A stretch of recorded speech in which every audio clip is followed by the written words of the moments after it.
ओम शांति। 24 अगस्त। बाबा हमें रोज रोज स्मृति दिलाते हैं, तुम्हारा ये 84 का चक्र पूरा हुआ, अब तुम्हें घर वापस जाना है। इसलिए बार बार सोल कॉन्शियस होने का अभ्यास करो। मैं आत्मा हूँ, तुमने पूरे 84 जन्म लिए हैं।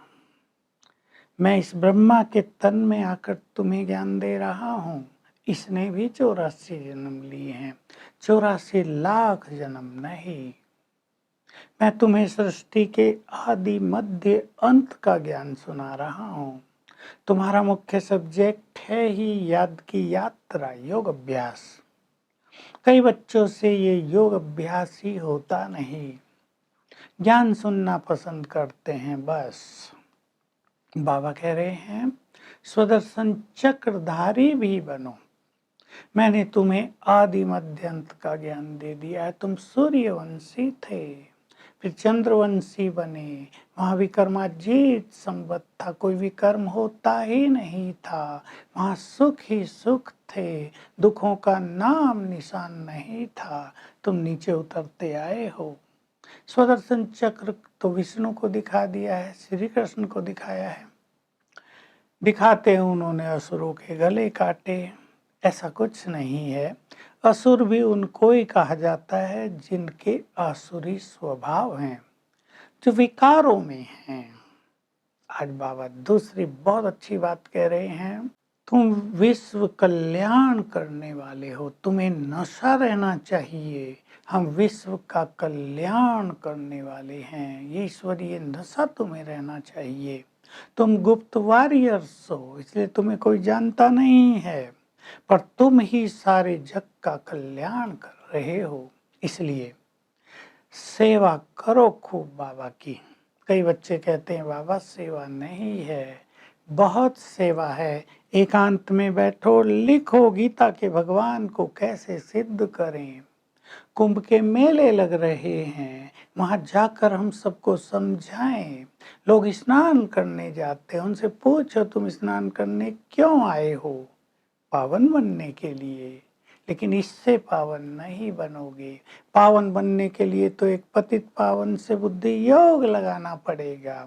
तुम पर्चे छपाओ जिसमें गीता का भगवान कौन, पतित पावनी गंगा है या राजयोग, कल 5000 वर्ष का है या लाखों वर्ष का है, मनुष्य आत्मा 84 जन्म लेती है या 84 लाख योनियां।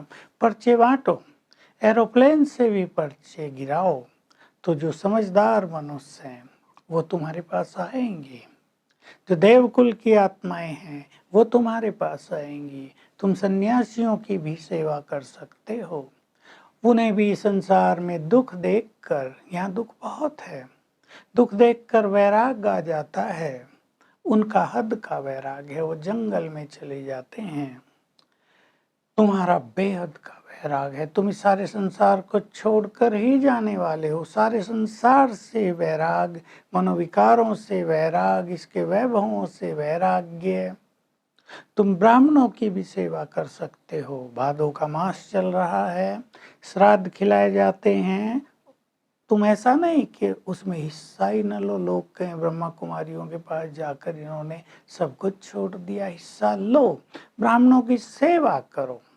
उन्हें बताओ कि ब्राह्मण ब्रह्मा की संतान है, जरूर ब्रह्मा यही होगा, यहाँ आया होगा। उसको मनुष्य दिखाते हैं, तो वो कौन था, कब था, कैसे उसकी मुखवंशावली हम बनते हैं, कैसे उसके द्वारा निराकार परमात्मा शिव ज्ञान देते हैं, ये तुम ब्राह्मणों को समझाकर उनका भी कल्याण कर सकते हो।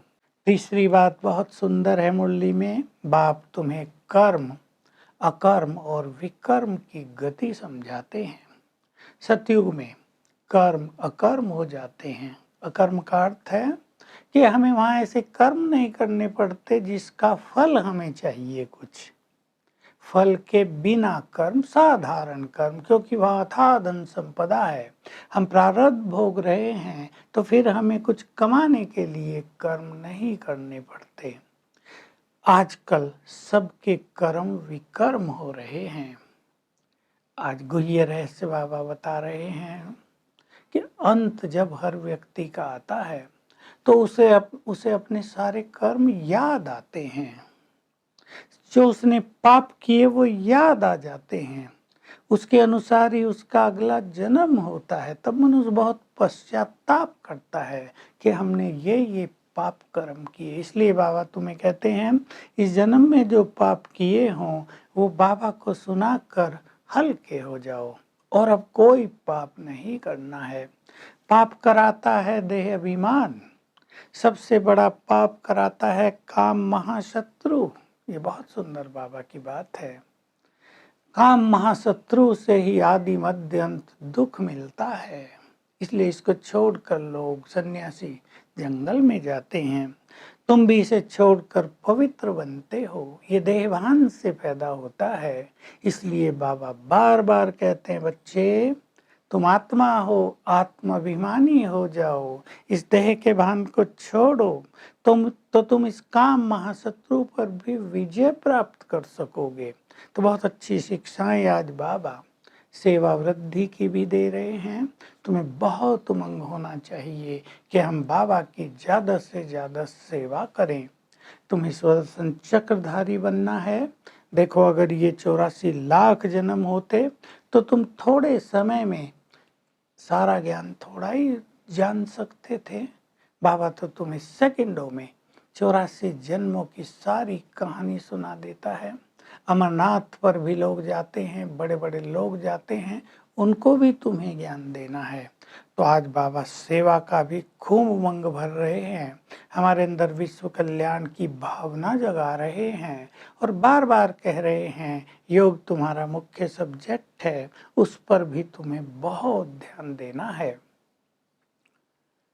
वरदान है संपन्नता की संतुष्टता के द्वारा सदा हर्षित रहो।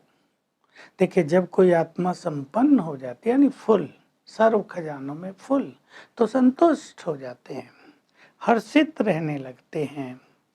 और तब ये परिस्थितियां, छोटी मोटी बातें आत्मा पर अपना प्रभाव नहीं डालती, स्थिति को बिगाड़ती नहीं है। इसलिए वरदान में बार बार याद दिला रहे हैं हर खजाने में संपन्न बनो। और ये होगा योग अभ्यास से, ये होगा ज्ञान के चिंतन से, ये होगा श्रेष्ठ कर्म करने से। स्लोगन है नाजुक परिस्थितियों से घबराओ नहीं। परिस्थिति बहुत आती है, मनुष्य घबरा जाता है, लेकिन उनसे पाठ पढ़कर और परिपक्व हो जाओ, अर्थात मैच्योर, पावरफुल बन जाओ। तो आज सारा दिन हम स्वदर्शन चक्रधारी होकर रहेंगे, अर्थात 5 स्वरूपों का अभ्यास करेंगे हर घंटे में एक बार। ओम शांति।